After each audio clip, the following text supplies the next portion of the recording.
Hello, everybody, and welcome to the 8 hours of Monza qualifying for the Invitational split. Of course, we are going to have qualifying and the Super Pole to set the grid for the 8 hours coming up in a week's time. I'm Jesse Lee. I'm here with Ryan Mawson, and we have Stewie behind the cameras, and it is absolutely pouring it down. Ryan, I hope you brought an umbrella. Yes, hello Jesse. Definitely so needed. Bit of a stark contrast to what we normally expect in Italy, but yeah, absolutely treacherous conditions today. The track's looking incredibly slick, and all those curbs.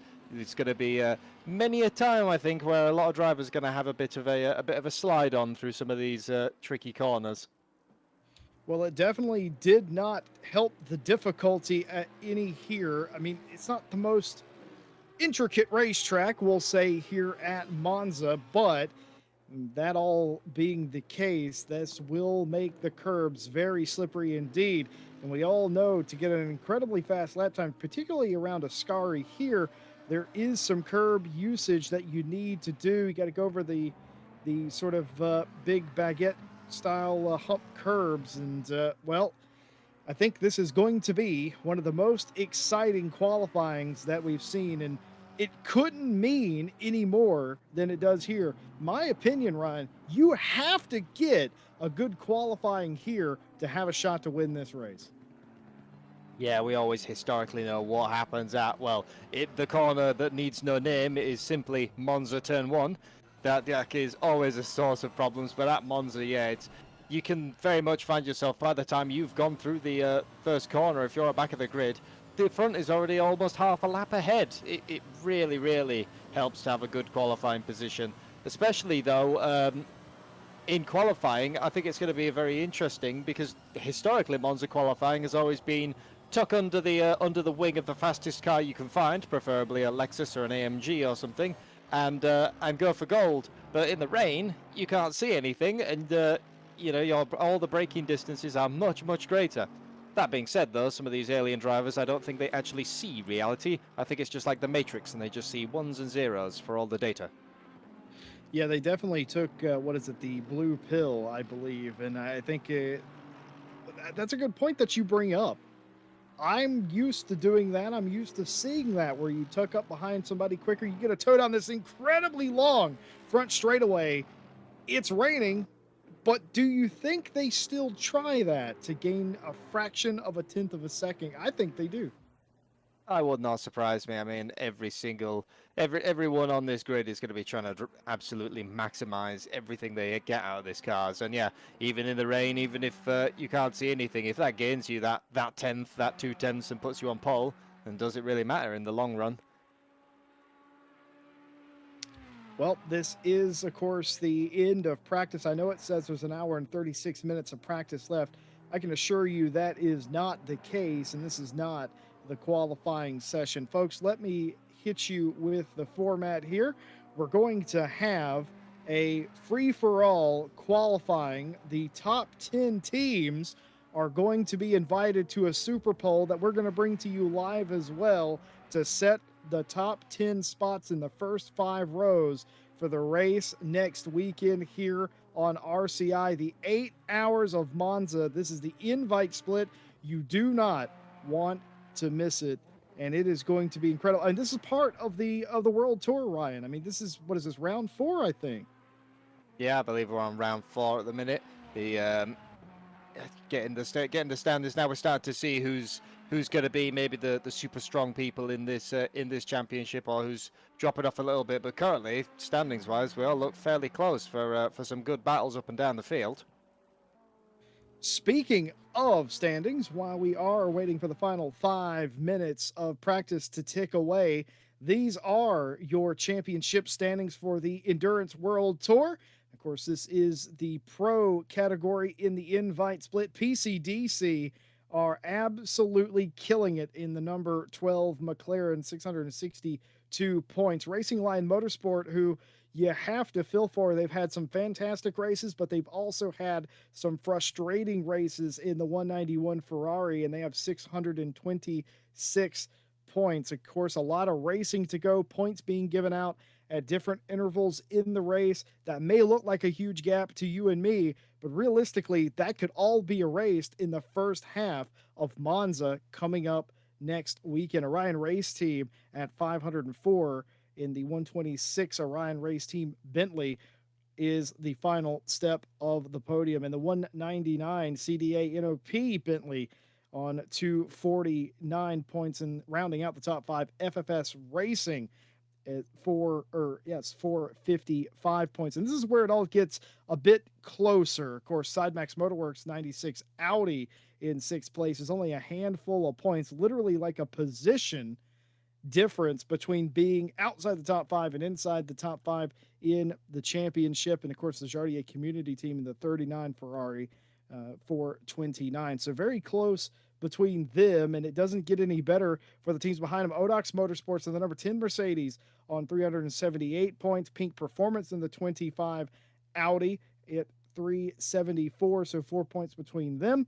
And of course, the Like and Subscribe team, the number 56 Aston Martin at 347. That's your top 10, and those are the ones that have, I would say, a realistic shot of winning the championship. But these guys are all fighting for every point. This is where every single point matters.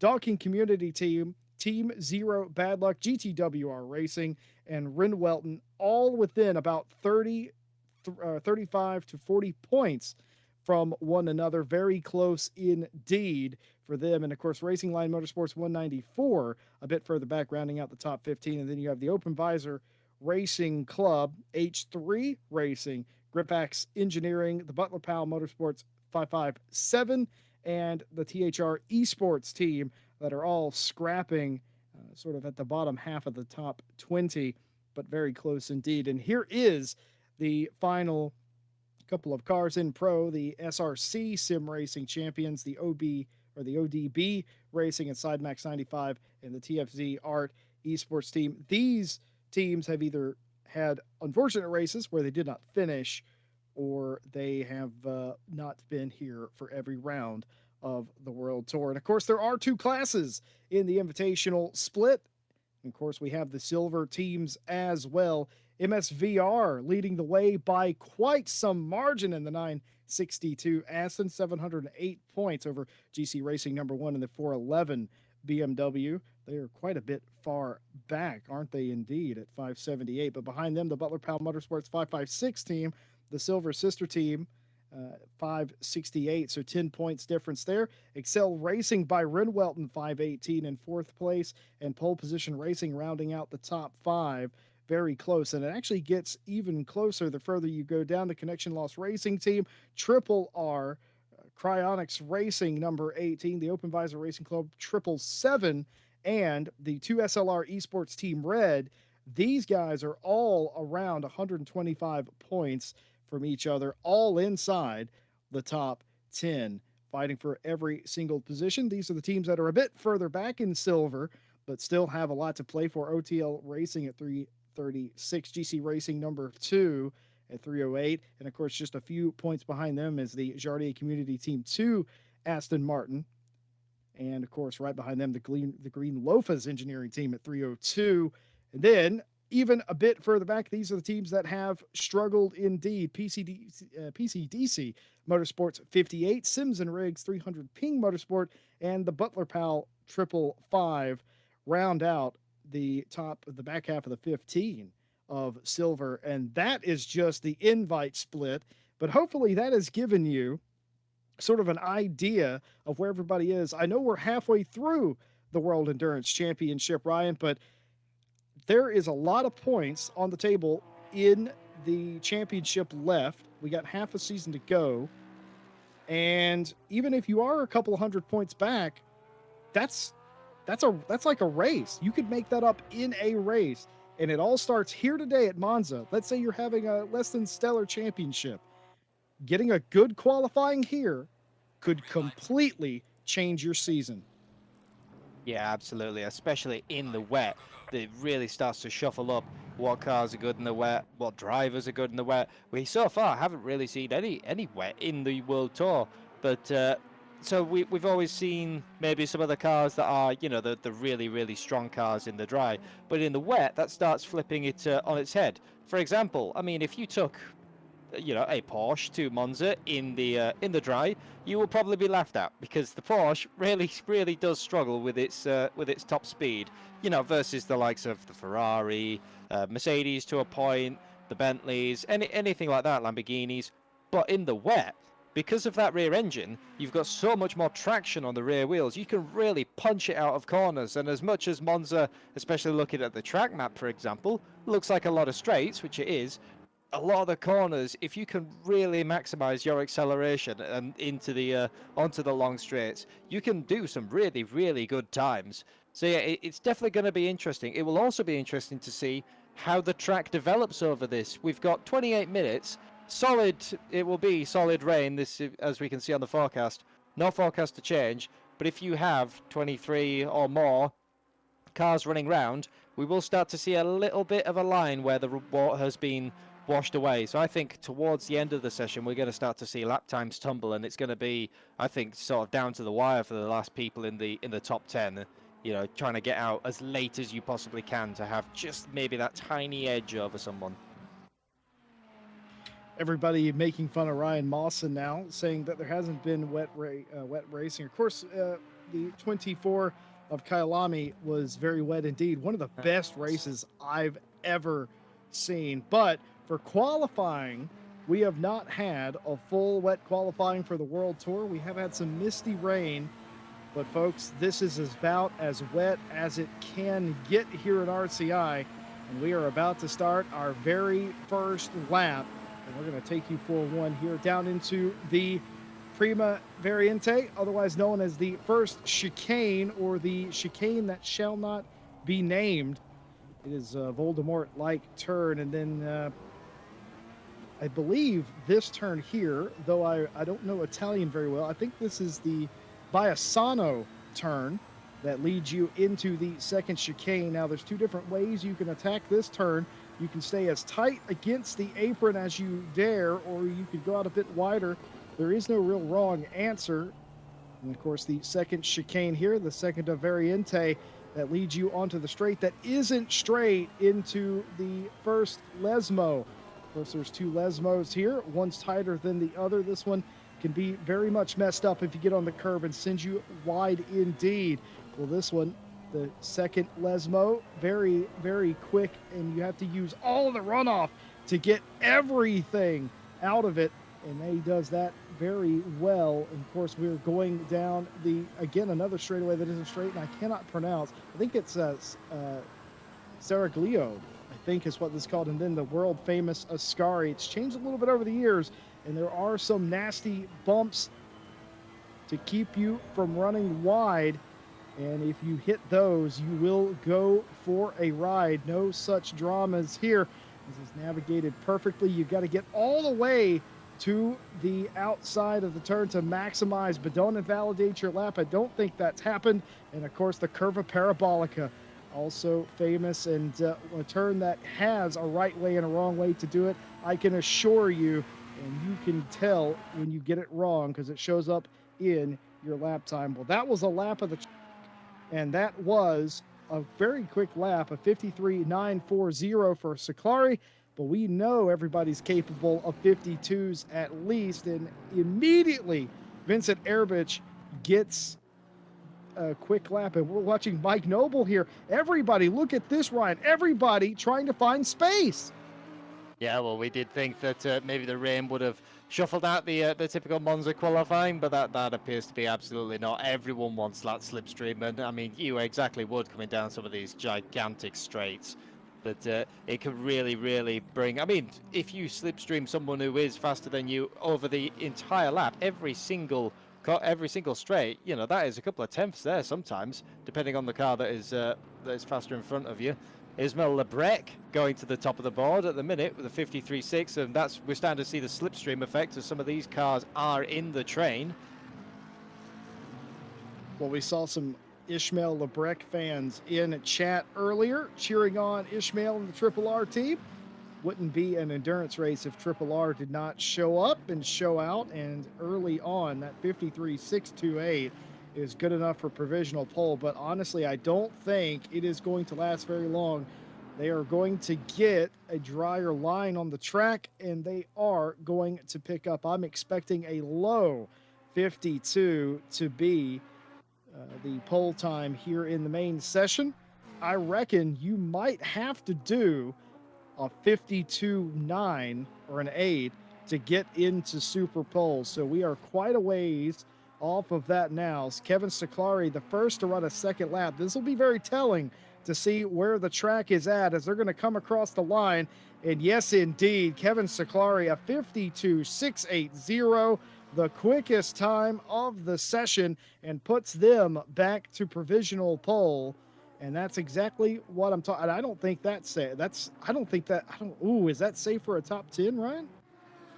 Well, we'll have to find out. You can see, looking through the screen, there is just about, coming through turn 1, you can see not a dry line, but a drier line. You can see the track is really drying out now. 34 goes into second place, still 0.4 of a second behind Stacklari, but that Lamborghini, as well as Stacklari, has no tow from everyone. They're on their own. It'll be really interesting to see as we see the people cross the line who are in this sort of slipstream train, seeing what that is having an effect on the cars and each top speed.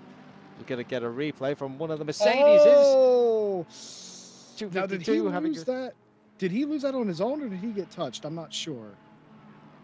It looks like there was a tiny touch. That is the just most awful place to spin is Parabolica. It is entirely blind when you're coming around it most times.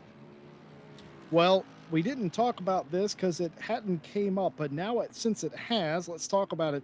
Of course, with all of the World Tour qualifying rounds, we have live stewarding for qualifying. That can not only affect your position in this race, it can also affect if you are allowed to continue. And they're looking for rough driving. They're looking for ignoring blue flags, and they're looking for, well, anything that would run afoul of the normal rule set here at RCI. And no doubt they will not appreciate that very much.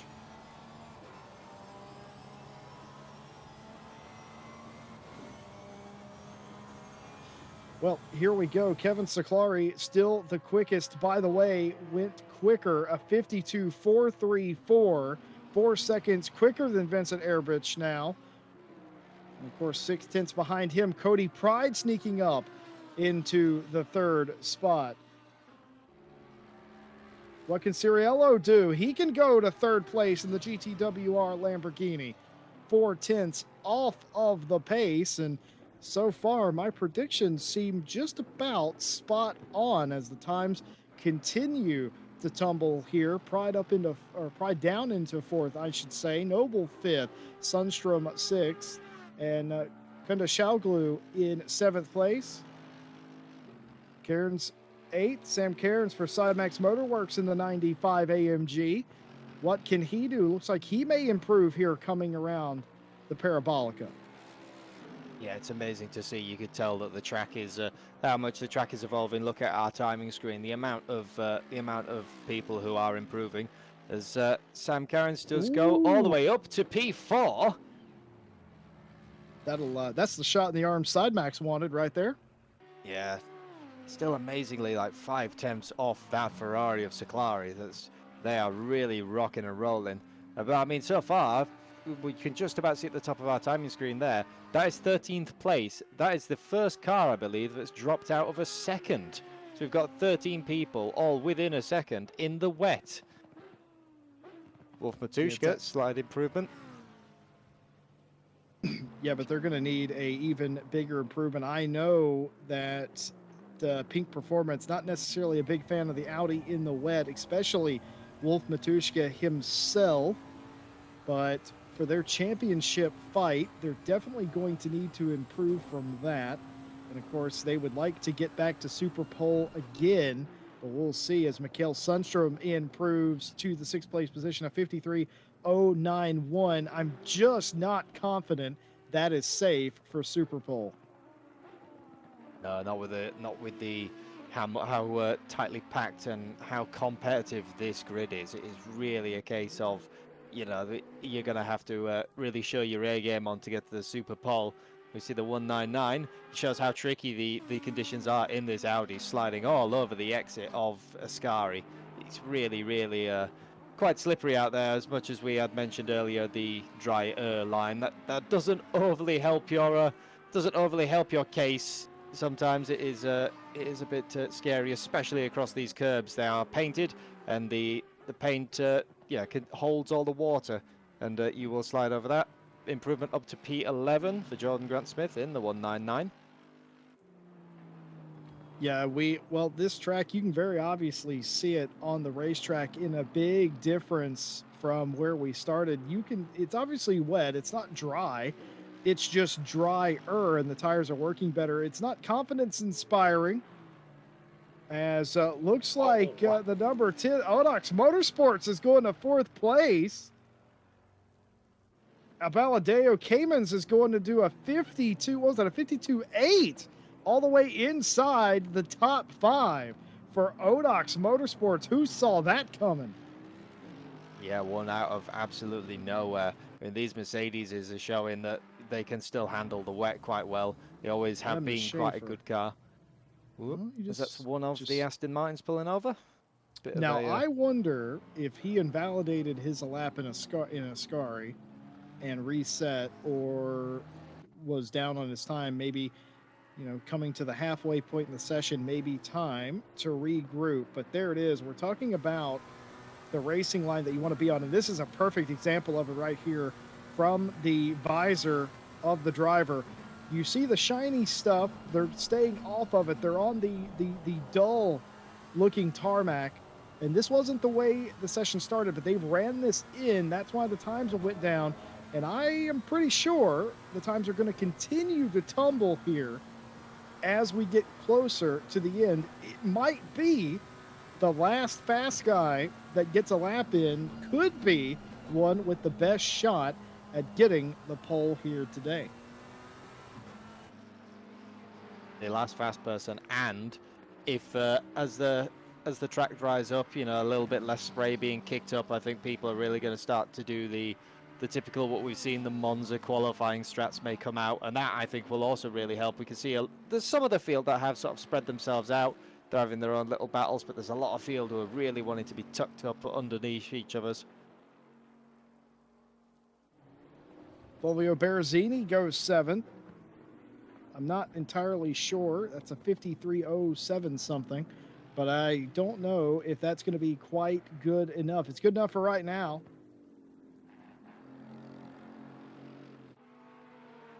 What does Cody Pride have coming to the line here in the number 1? Well, it's looking a little bit better for Pride, coming down to the line, and gets an improvement on the stopwatch of 53.040, but not an improvement as far as position. It was a minimal gain, but a gain nonetheless. Well, what does Hacklander have in the 557 Butler Powell Motorsports AMG? They need to get themselves out of the basement here. What does this lap do for them? Up to 16th, a 53.427, as the times continue not only to tumble, but they're getting a little bit closer to one another as well. Yeah, we're now all the way down to, it's P17 now is the only car. Just P17 is the last car within a second, I should say. So that's really showing what we can do. Valentin Barrier, improvement up to 13 for 53.3 on the line. Getting that close there. It's the top 10 for the Super Pole. It's just there, isn't it? But I mean, we can see that there's 2/10 separate all of these drivers, but 2/10 in these conditions around this track sometimes it just seems like an impossible mountain. But I'm sure there'll be a lot of drivers who go out there and prove us that mountain is very possible. Abaladeo Caymans is coming around again. He's up by a couple of tenths. If he can hang on to it in Parabolica, this could be a stunner of a lap. He's back down to 5th place, but he's not going to stay there.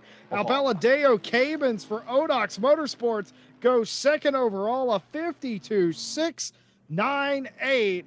And all of a sudden, the gap is halved to the leader, and it is getting very competitive. Yeah, these 2020 Evos, they did seem to be quite the old Mercedes, I should say.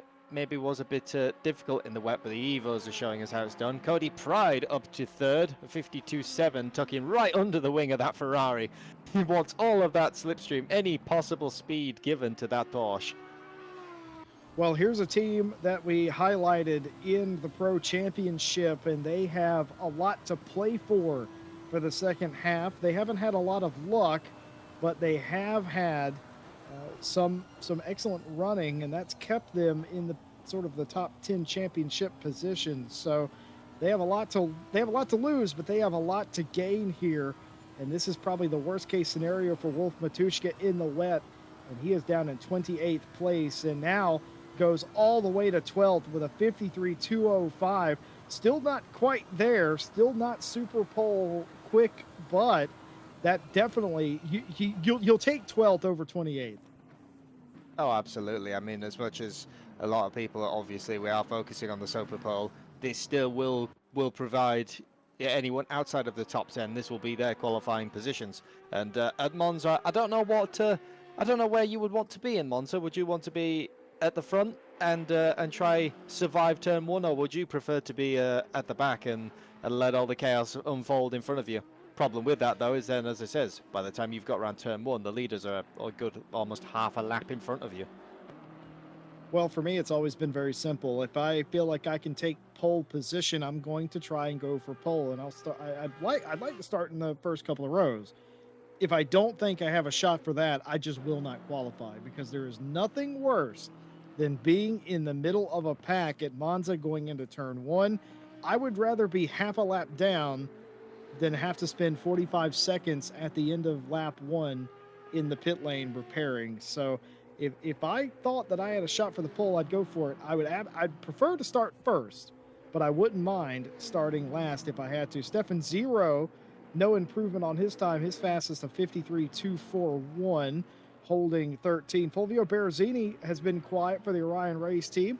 Was 10th, now 9th at a 52.920. Now Kevin Ciclari coming around. No improvement for the last several laps for Ciclari, but this is looking... Actually, no, it isn't, as comes through Parabolica and loses the little bit of time that they had. Still no improvement for Racing Line Motorsports Ciclari, as his rivals are starting to bear down on him. Jan Onorati down in the 18th place. Looking to pick up something here. Looks like they will. How much? All the way to 11th, just one spot shy, a Super Pole of 52.986. And now, I said at the start, I thought a 52.9 or 8 was where you'd have to be, but now I'm not sure. I think you're going to have to be a little quicker than that. Darren King was down in 19th, goes 8th, a 52.899 for Darren King, and that puts him 8th. Yeah, and I mean, look at the times between sort of 7th, 8th, and 9th. I mean, we're not talking tenths anymore. We're talking hundredths. We're talking thousandths. Any improvement at all can take you up into the top 10 and easily knock you out of it. Benjamin Baumann coming to the line. See what they can do in their 158 Bentley Silver class. Currently sort of going down the bottom of it. 27th with a 153.6. Puts them a bit higher up in their class.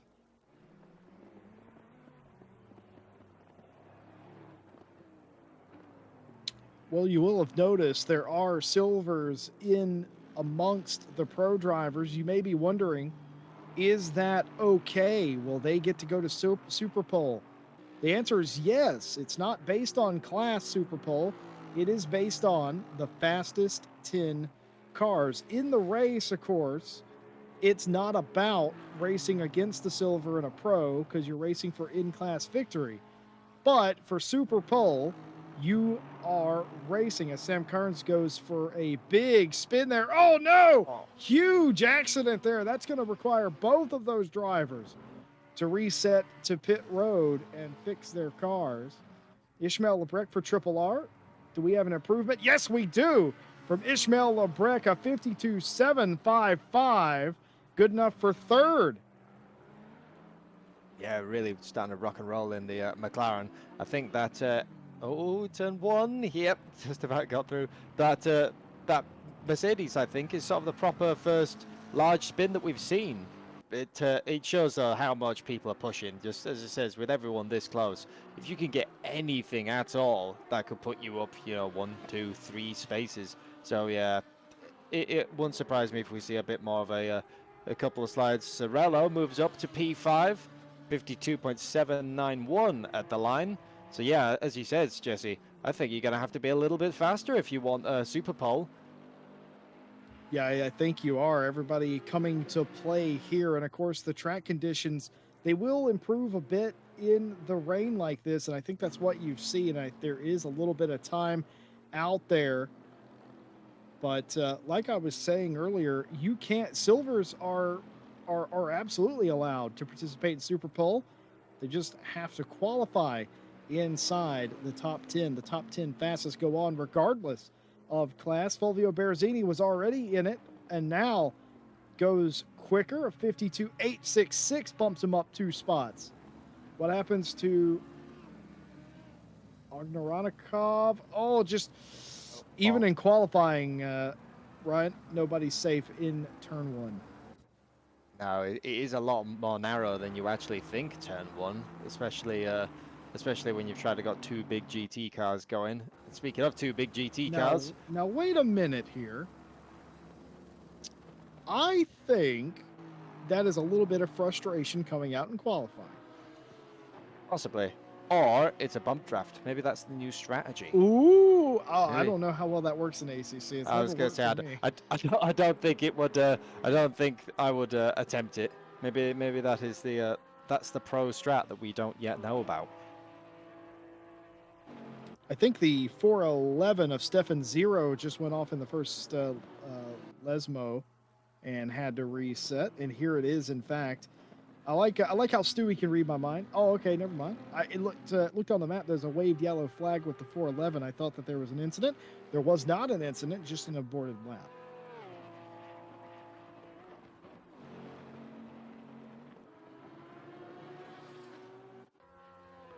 Well, here's Cody Pride, who just did a 52.560, knocking Caymans off of the second place position. So we have a silver, the pole position racing. PPR Esports driver Cody Pride, second place, and first in silver.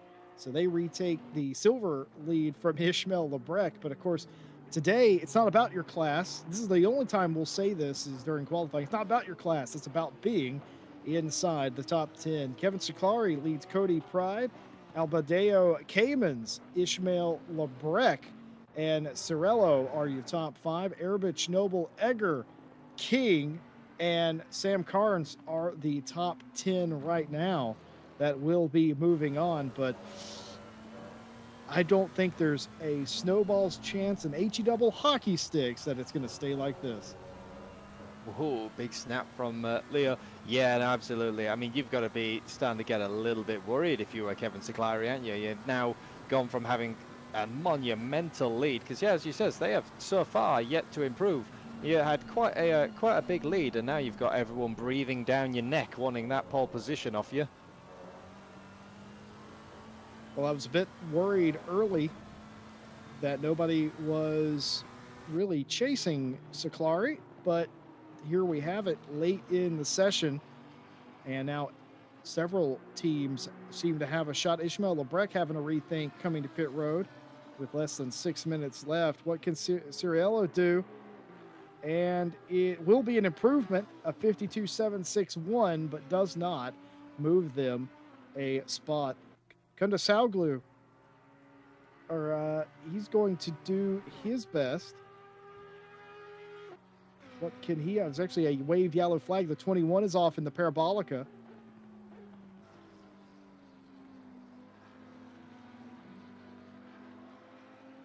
Yep, and there is the 21 of Leo just about seen in the background.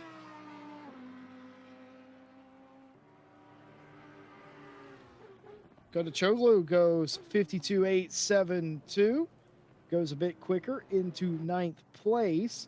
and a reset for the 96 Sidemax Motorworks machine. Immediately back out of pit road. Wolf Matushka for Pink Performance. Looking like they're going to have an improvement here. Oh, it's such a fine, delicate balance, Ryan. You got to find space out on the racetrack to get a lap in. You're battling the elements, but you would also like a little bit of a tow as well. And for Wolf Matushka, he might be at the exact right position to just get a little bit of tow without having his lap affected by the car in front of him. It looks like just about, I believe that's the Aston Martin of the MSV team. But yeah, just maybe about in slipstream range. It won't be very, very strong, but I mean, I would take that over, you know, a slight tow over none and being able to see where you're still going. And as it does, puts them up to P13 with a 53.010.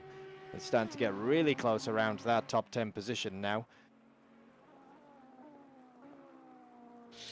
Well, there's 35 cars in the Invitational split between Pro and Silver for in about 3.5 minutes time, as Belisane is going to only be able to get up to 23rd, a 53.391. And if you know Belisane, you know that is very uncharacteristic indeed. Well, Darren King goes quicker, 52.797, sixth place for Darren King.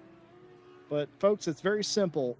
In about 3 minutes time, positions 11 through 35 will be set for next weekend's 8-hour of Monza for the World Endurance Championship Tour.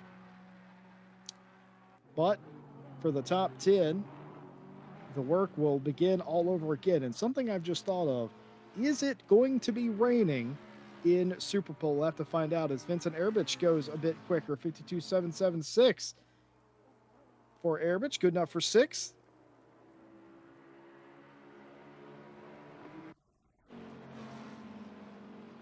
That's what we talked about earlier. So we're looking at Matthias Egger with their 126 Bentley, but right behind them, that is the 333 of Lebrec, trying to steal any sort of slipstream I can. I mean, I know if I was going to pick a car to slipstream, it would be the Bentley, because it's like a block of flats moving down the track. It's definitely going to punch a nice hole in the air for you. That was an invalid lap, that last one. That was a 53.3, I believe.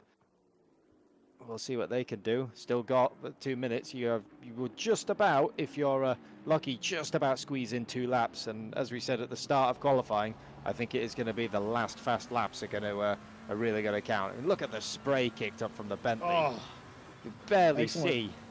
Excellent camera work by Stewie, showing you the magnitude of the task. And this is what Ryan Mawson was talking about at the top of the show. You have to manage this.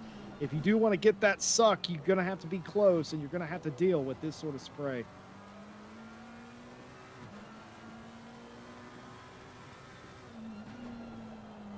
But so far, it looks like Egger is actually trending in the right direction, coming into the Lesmos, a couple of tenths up. But once again, Lebrec sort of hanging on to his coattails. Still hanging down the straight. Well, Seclari's done. Seclari's done in this session. He has come to pit road. The 191 of Kevin Seclari is resting on that 52.434. I'll see what it is for a couple of these last laps. Egger just gaining more and more time.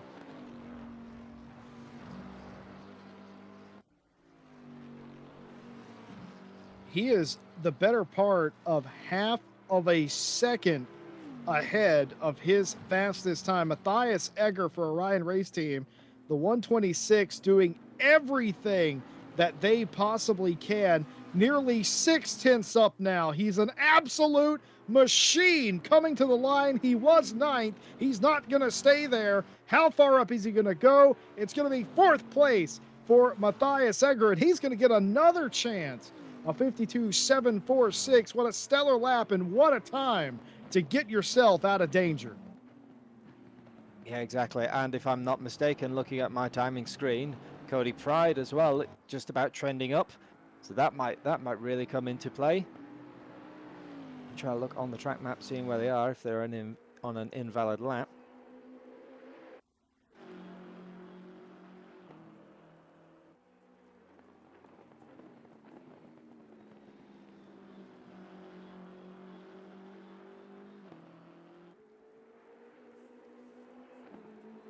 Martin Schumacher is going to improve upon his time. He's about 2/10 up coming to the line, and that will get him one position.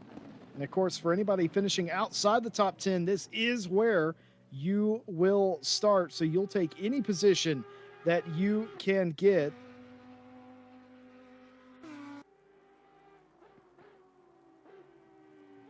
Gunda Chowglu for Side Max Motorworks, trying to get a little bit more.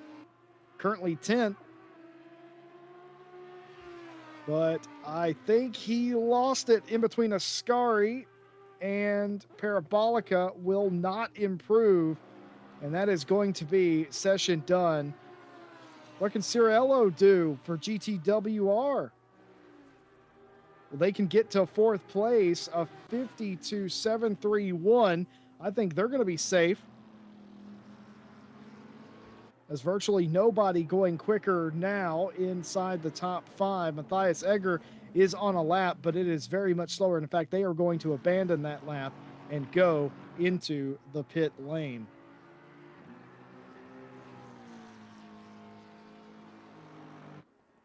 Literally nobody on the board trending in the right direction now, as it is all coming undone here for a lot of the teams, and everybody has come across the line. And that is the end of qualifying. Positions 11 through 35 are set, and well, that got a little close at the end. What do you think about Saklari? He parked it in pit road and said, I think that's good enough. It turns out he was right, but could you ever do that, Ryan? I don't think so. I think I'd just be constantly worried that that someone was going to come breathe down my neck. I mean, we saw it.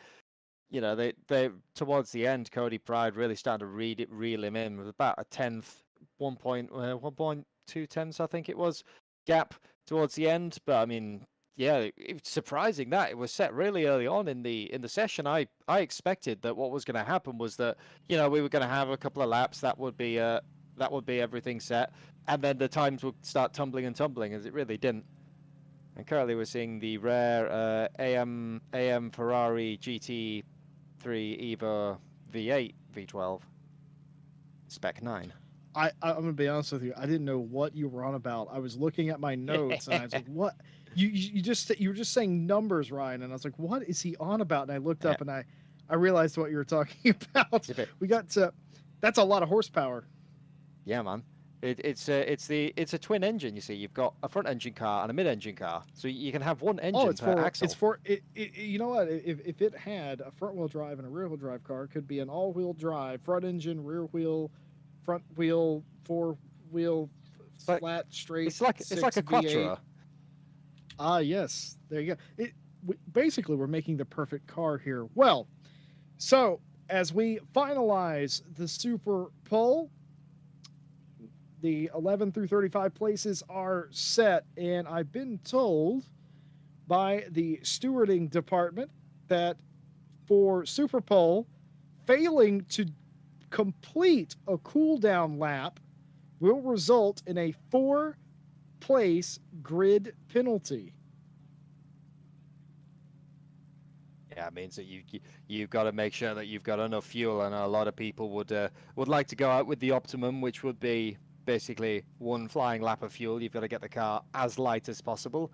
But yes, as our stewards have pointed out, failing to do that cool down lap will ruin your chances of any sort of, I say a good result, but you know, you're gonna get slapped on the wrist. Well, the way that I expect this to go down, we're going to go in reverse order from 10th to 1st based on how they finished the first session. The session is confirmed wet. Everybody will be on a wet tire, and that is how this session will go. I suspect it's going to be Noble, Anafray, Ciriello, Albaldeo, Caymans, Boothby, Conway, Berrezzini, Rommel, Erbich, and Ciclari is the order they're going to go out in. Now, don't quote me. They may not go out in that order. That's just how they appear right now. And these are, though, your 10 Super Pole competing cars. And if I'm not very much mistaken, there are points on the line for this as well for the pole sitter. Yeah, the pole setter will gain additional points, so it's all to play for. As much as now you're battling for the top 10, but sometimes we've seen championships come down to, as we said earlier in the standings, literal handfuls of points, less than handfuls of points. If you get like a couple of points for a pole position, that could be a position at this stage of the championship.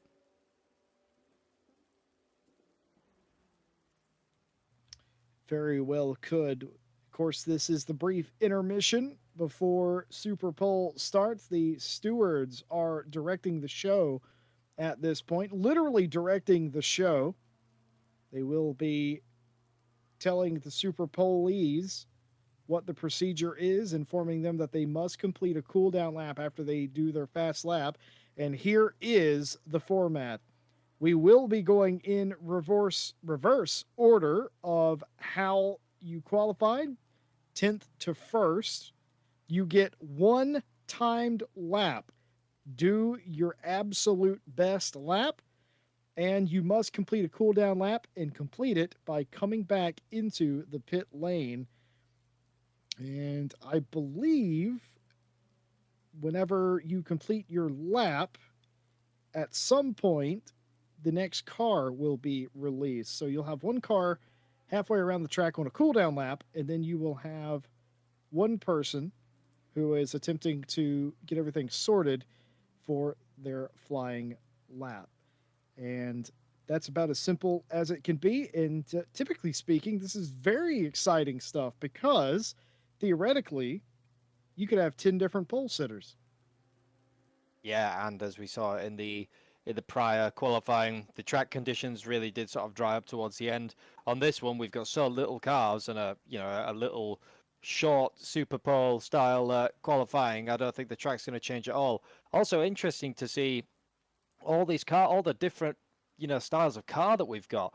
We basically only have a couple of duplicates. We have Ferrari, McLaren, Porsche, Bentley, one of the Audis, one of the Mercedes is, I think that's the 2020 version, a Lamborghini and a Lexus, all within the top 10. Just each car has its strength, its weakness.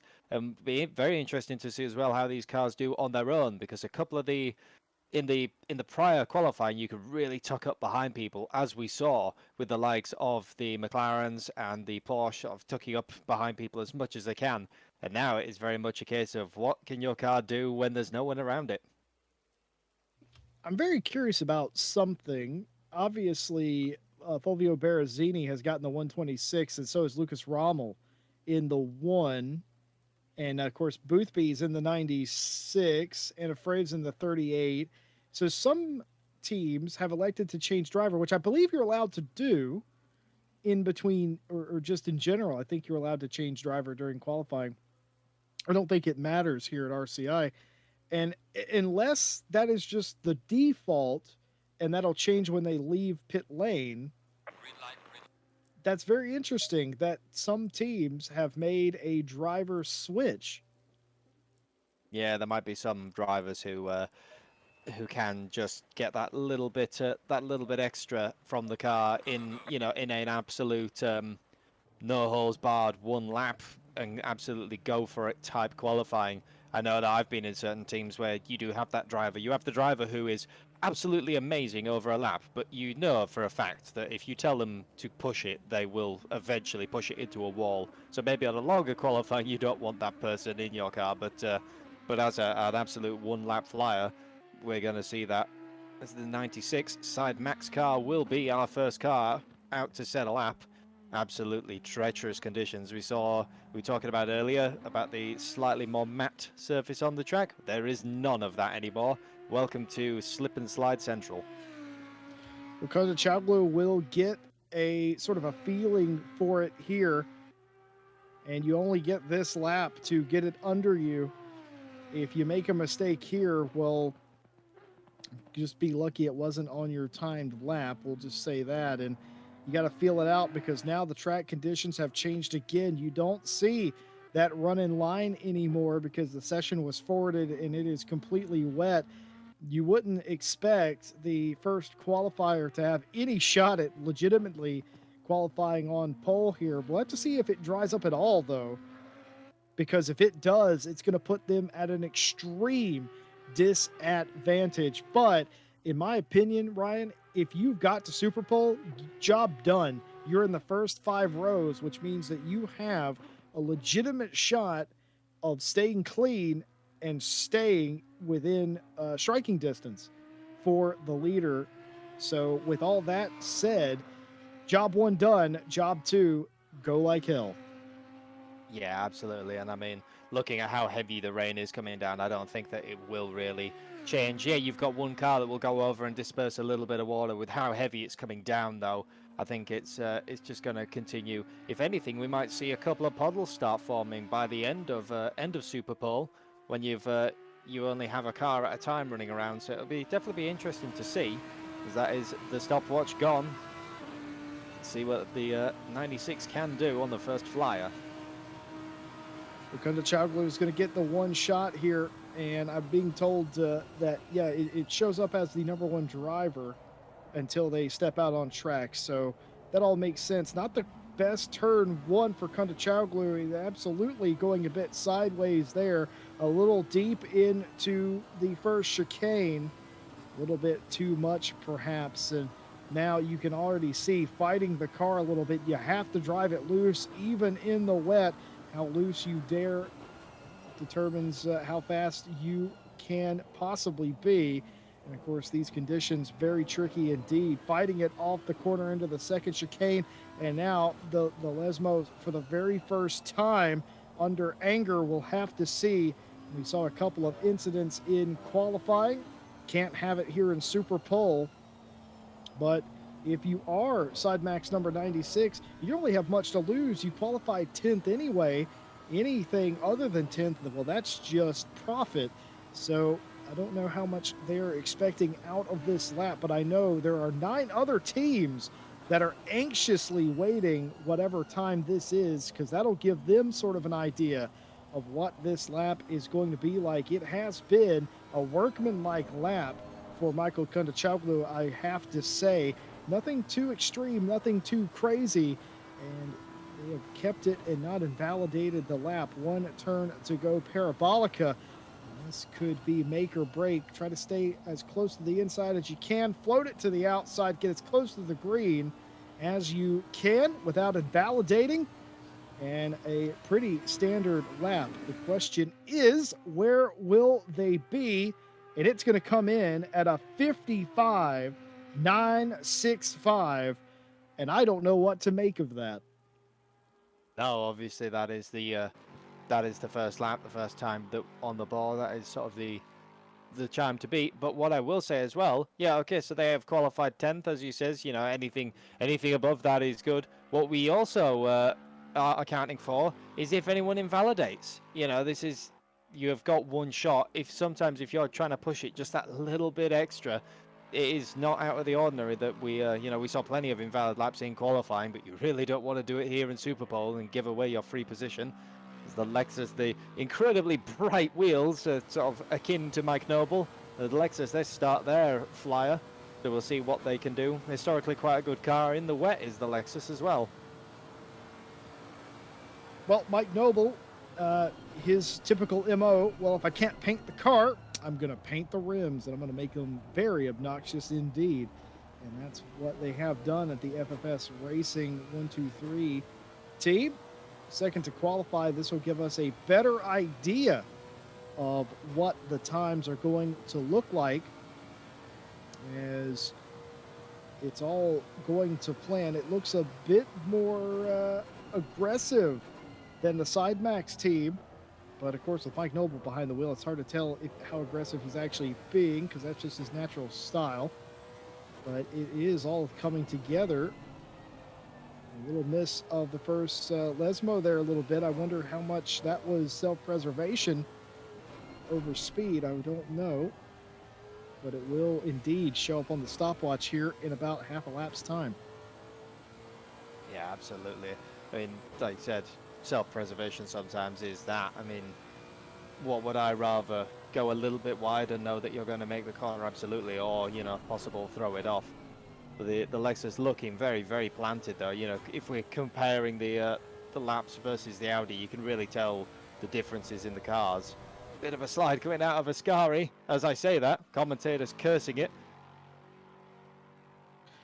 Well, it's very interesting. I saw something very interesting. He tried, it was almost like Mike Noble was trying to stay off the curbs in the Lexus, which is interesting because we didn't see that in the main qualifying. People were going over the curbs like it wasn't even raining, but here we saw Noble attempt to miss several of the curbs to the Lesmos and Ascari, and it's going to be a 55.932 for Mike Noble, and clearly the track not ran in. Clearly the track incredibly treacherous if they're running 55s. They were running 53s at the start of the main qualifying, and they can only do a high 55.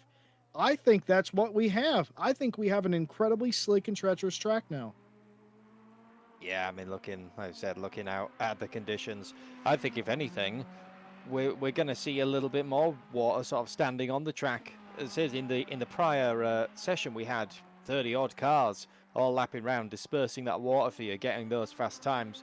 But now, when you've got one car pass a section of pass a section of circuit, maybe every couple of minutes, but with how hard the rain is coming down, yeah, it's going to get more and more interesting for these drivers as the session goes on.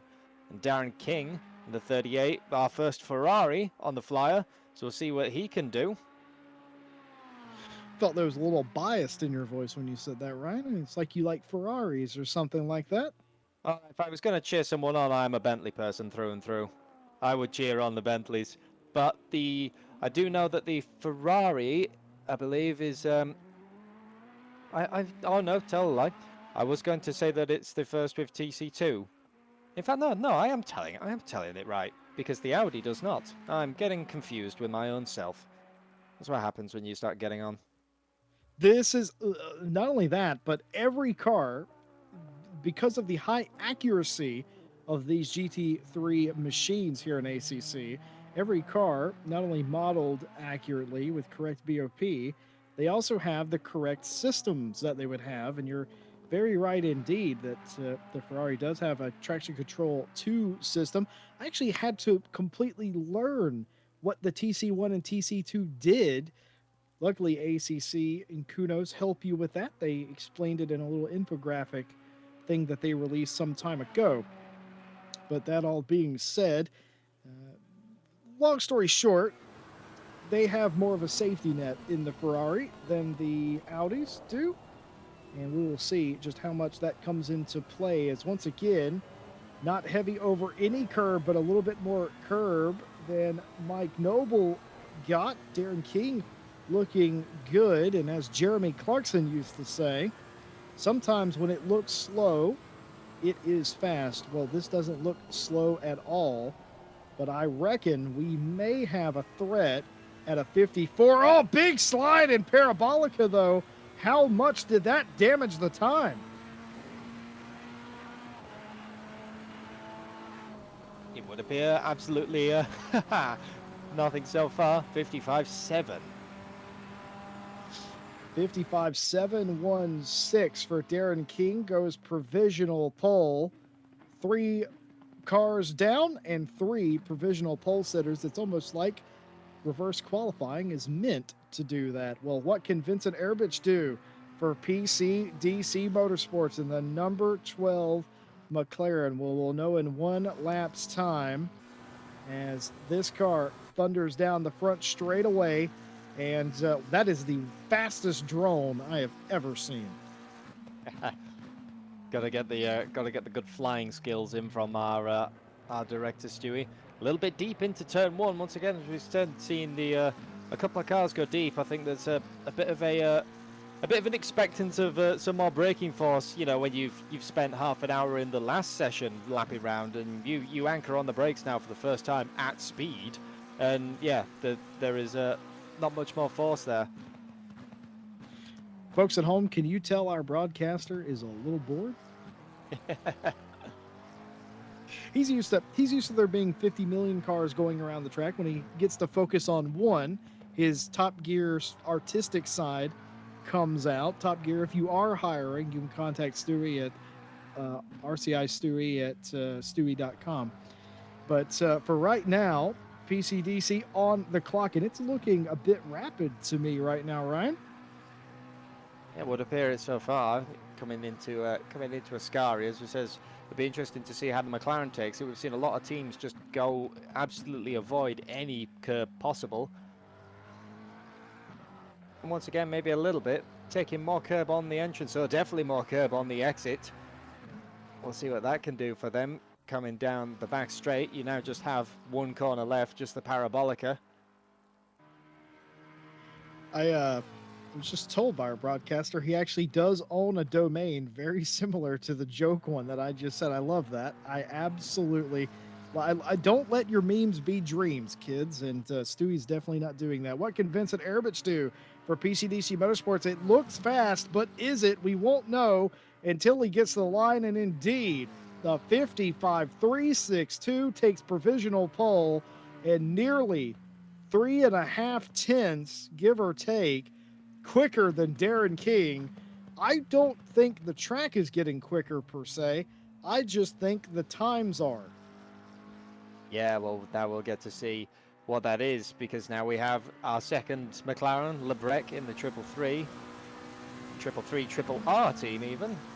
So yeah, it doesn't look like the track has really sort of changed. If anything, looking out of the windscreen on our cameras, it definitely still looks just as treacherous. The added bonus Looks of the awful is the word you're looking for. Looks awful. The added bonus of the Super Pole, at least you've got no one in front of you for the spray, so you can see all of the, you can look at all of the track and go, yes, it's wet everywhere. That's why I love Ryan Mauston. He's always looking for that silver lining, and you can bet your bottom dollar, or your top dollar, I should say, he is going to find that silver lining. And that's very true. I don't see very much, like you said, in the way of that dry or line. So, yeah, I think we can conclude that it's just the time's getting quicker. Now, this is going to be McLaren after McLaren, like you pointed out. And Triple R's Ishmael Lebrec will provide us some very, very needed intel on what the track is doing. Now, if he goes exponentially quicker, maybe a tenth or two, well, I would assume the track may be getting a bit quicker, but if it's very close indeed, which I think it will be, I'll be forced to conclude that it's sort of car and driver based then. Yes, we also have to think about setups. I mean, you know, you always mention setups in the dry about, you know, for fast and everything like that. Wet setups, they're an entirely different animal with what you've got to do to them. You know, you don't really want it scraping along the floor, and you've got to run different suspension geometry and everything. So that can also really affect times on the cars. But then also, do you go some of these teams? I'd not be surprised to see them running a super pole wet, as in one lap that will, you know, destroy the tires and everything, but it will give you ultimate grip. So this is the second McLaren. What can they do? 55.212, just about knocking off Erbich off provisional pole right now.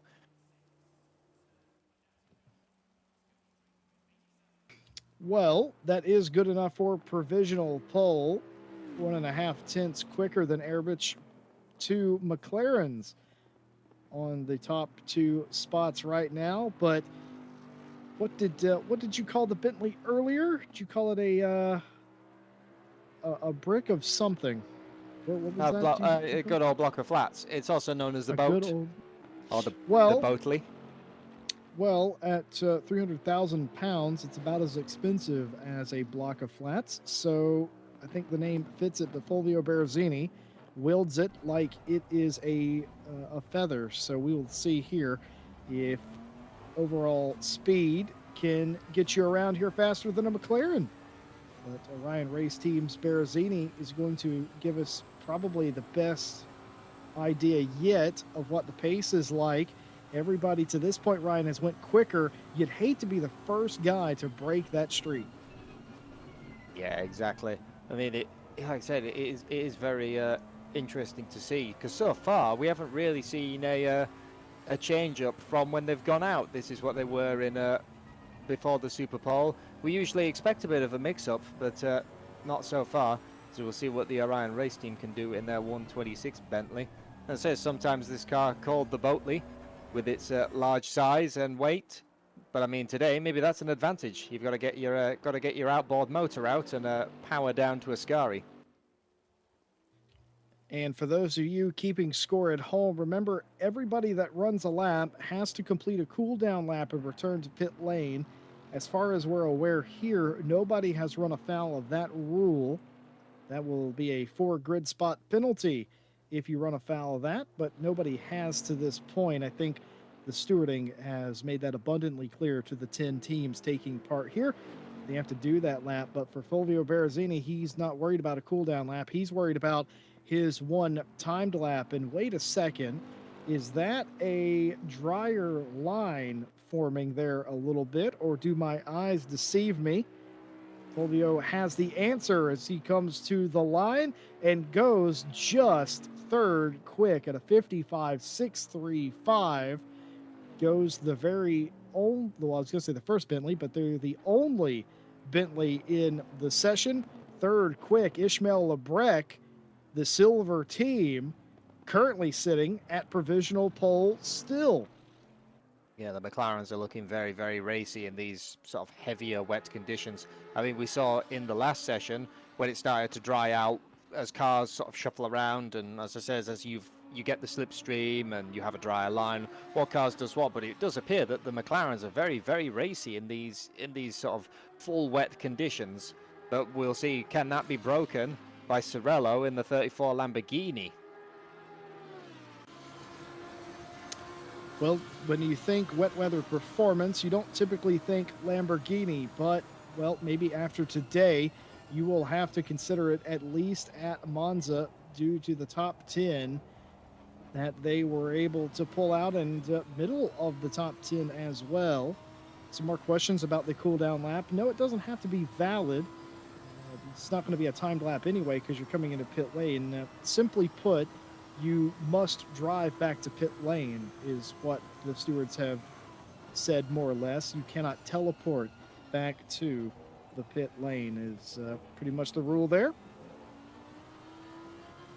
Yeah, this rule is just to stop drivers going out with, you know, the just about 2 laps of fuel. It means then that you can't run the car as an absolute feather. You have to put enough fuel in to get around another lap. You can see the Lamborghini, once again, a little bit like the Audi. They are quite a restless car in the wet. You have to really fight at the wheel to keep it in a straight line. Well, I'll tell you something that was very strange. At Kyalami, this car for GTWR, piloted by, well, the 34 team, it was an absolute weapon in the wet, and we were sitting there, couldn't figure it out, but a little bit of trouble in Ascari as some major sliding and overcorrection. That will not help GTWR's chance at pole here. Just how much that damaged the time, we'll have to see. That could be the difference between pole and dead last, a little slide like that, because that is several tenths.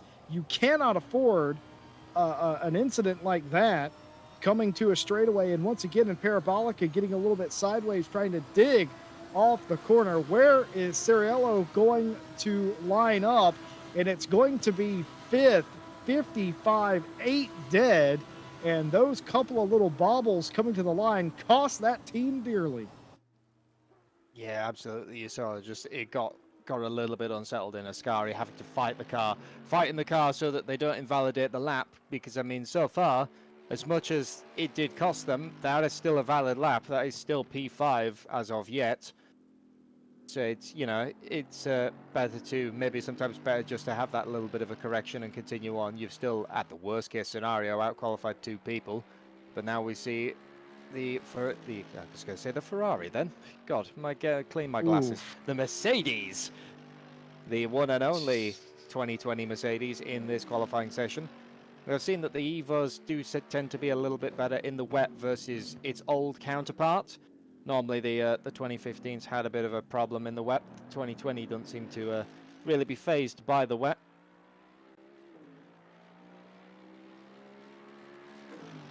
Yes, indeed. Well, we still have Ishmael Lebrec for the triple three leading Super Pole here. Of course, just a reminder, this is the Super Pole for the 8 hour of Monza coming up next weekend here on RCI TV.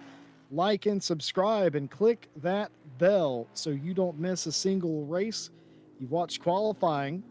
Why not be here for the entire race next weekend? We'd love to have you. And again, just like to thank all of our partners, Race Department, AK Informatica, Raceface, Speed Labs, and Sim Racing GP. All the information about those awesome partners in the description. And of course, if you have liked our presentation of Super Pole, go ahead and subscribe for more content. And well, actually, a little bit later tonight, if you don't know what to tell you, if you don't like Ryan Mawson and Jesse Lee, well, hey, bad news. We'll be back with you for the Night Owl season finale, I think it is tonight. Yes, it's season finale at Bathurst. I can't imagine anything going wrong with that at all. Albaladeo Caymans coming to the line, the only AMG in Super Pole. Several cars have come and went without replacing Lebrec, and it won't happen here either. A 55.284, not good enough to take pole away from Ishmael Lebrec, but very close indeed. Yeah, that 2020 just split the McLarens down the middle, but it's still a very competitive time as now we swap cars entirely. We've had the front engines, we've had the mid engines, and now we go for the rear engined number one Porsche, driven by Cody Pride for the PPR Esports team.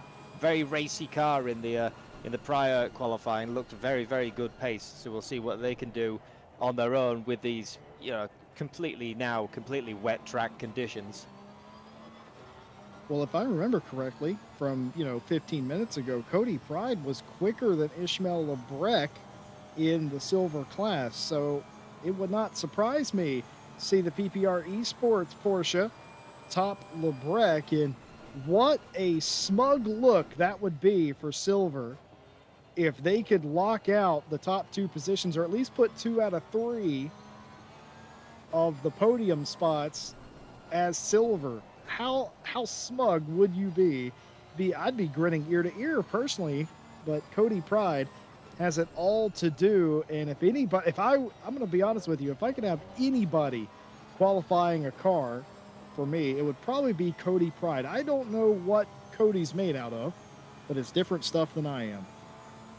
Yeah, some drivers really just excel under the pressure. You get some that are maybe not as good under pressure. I know I'm definitely one of those drivers. But yeah, there are some that just seem to absolutely excel when you tell them, right, we've got one chance, let's go for it. A lot of curb over Aqua. Legal. Out of Iscari. Legal. Oh yeah, absolutely legal. But still, it's like a lot of teams have not been taking that. I think that's the first time we've seen someone cut that much. We'll see what it can do for their time, though. I think a lot of people are trying not to start 10th, and a little bit of slide there. I think there's only been a couple of teams we haven't seen slide through Parabolica, but you don't want to do that because you are losing time. Did it affect Cody Pride? I think it might have.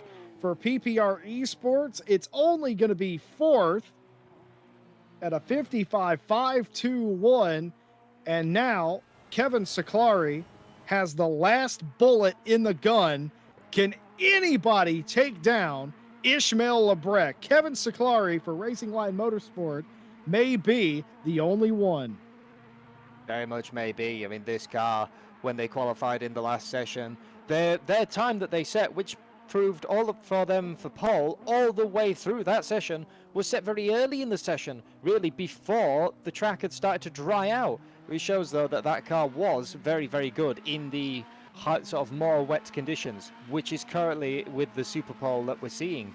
So it will be very, very interesting to see what happens. And it says the second Ferrari in this, but Kevin Seclari provisional pole from qualifying number 1.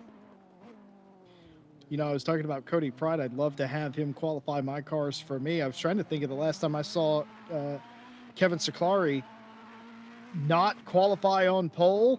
It's been a while. In the 191, that whole team absolutely stacked for Racing Line Motorsport. But for Kevin Seclari, it is a lonely feeling going through the Lesmos. You have one shot, one opportunity to get a lap done. It will have to be a 55 low 2 or a 55 1 to get it done. Just what will it be for Racing Line Motorsport?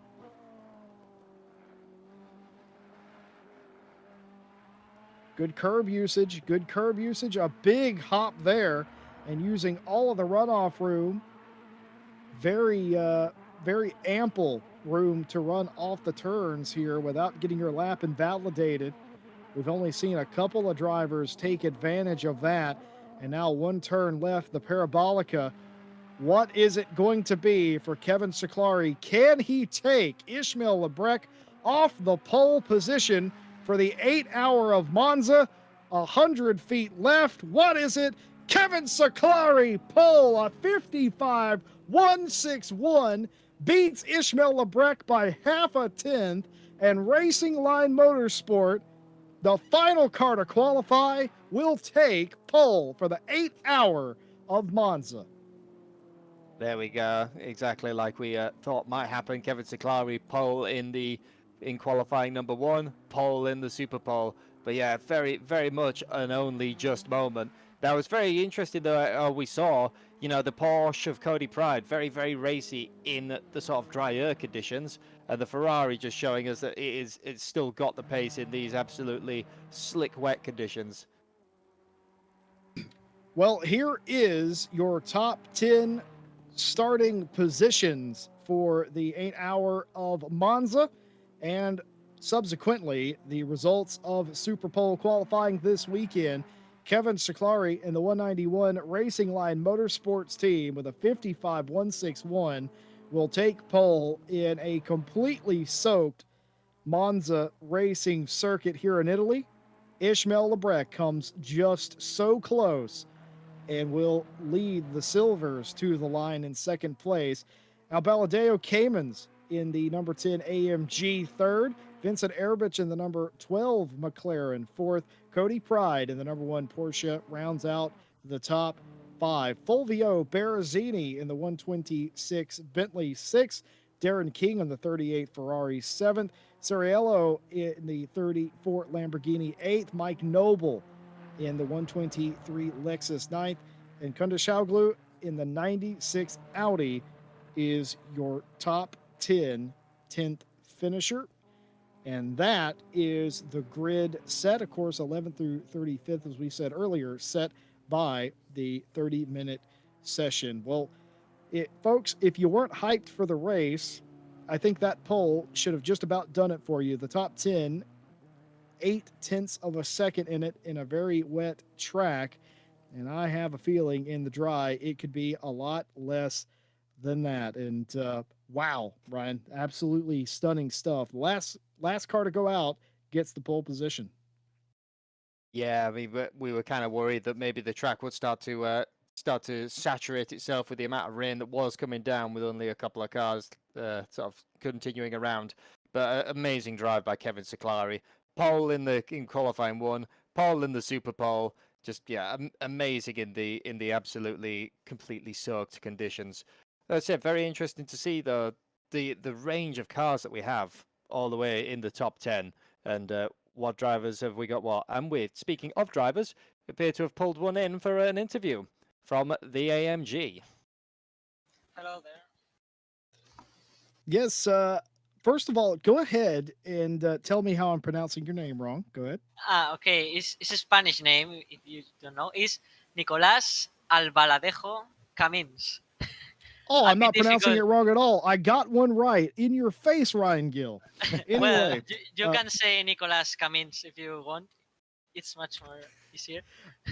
well, we are here with Nicholas Albaldeo Caymans, and he just got done with that qualifying session. How tough was it out there for you guys? Well, it was quite difficult because the track wasn't as fast as it was in the previous season, Mm. and because of that, my pressures were a bit low, 29, 28, and it was a bit scary. But well, I did a safe lap, and I did the time. Maybe if my pressures were right, I could do a better lap that I needed to get the pole, but I think it's okay.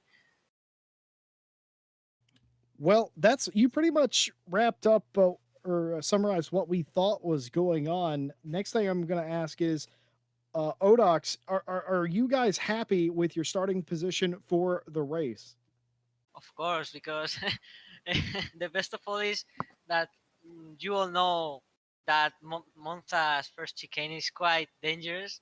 So starting in the third position, yes, I remember well, it's quite more relaxing for us because in the first lap and first chicane, most of people get crashed sometimes. And finally, are you surprised Ishmael Lebrec was able to hold pole position as a silver team for that long? Well, I don't think that being a silver team means anything. I mean, you can be fast and be amateur or silver, so it doesn't surprise me at all. Well, there you have it. That's Odox Motorsports. That's Al Baldeo Caymans coming in, just letting us know. Ryan, do you have anything for Caymans? No, I think that's it pretty much once again we've covered it. Superb qualifying. It says Absolutely. the only Mercedes in the top 10, and the only or one of the few 2020s that we've had. The 2020 does look a lot nicer car to drive in the wet. I don't know about you, but it certainly feels that way to me.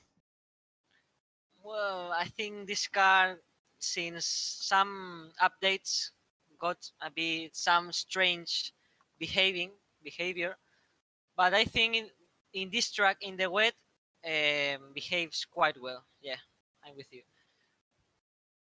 Well, thank you for coming in and talking to us. And folks, that was the prequel. That was the prelude. Please join us for the full thing next weekend. RCI presents the 8 hours of Monza, leg 4 of the Endurance World Tour. We would love to have you. Don't forget to like and subscribe and hit that bell on the way out and join us for that. And if you want more racing today, well, we got you covered here on RCI TV. The Night Owl season finale coming at you in just a few hours from now. Myself and Ryan Mawson will be there to bring you the finale. And, well, Ryan, I think that just made me more hyped for the 8 hour race. Oh yeah, absolutely. I mean, we've seen the vast range of drivers, of cars, of skills, everything that we can do. It's such an amazing qualifying how close everyone was. And that's, that's a Monza. That's historically a track where sometimes you see really big gaps because realistically, the time where you can gain through the corners, you sort of see the people who are, who can really run away and really maximize it through the corners, and then the people who are just using the straights. But yeah, all the way down to sort of 14th, 15th. I think by the end of the qualifying one, we were down to 17th within a second. So it's definitely going to be an action-packed race for 8 hours. I absolutely couldn't agree more. Folks, we'll be back with you in just a few hours for Night Owl. And if we don't see you then, we'll see you next week for the 8 hours of Monza. I'm Jesse Lee. I was here with Ryan Mawson and Stewie running the broadcast for you today. Thank you, and we will see you next time here on RCI TV.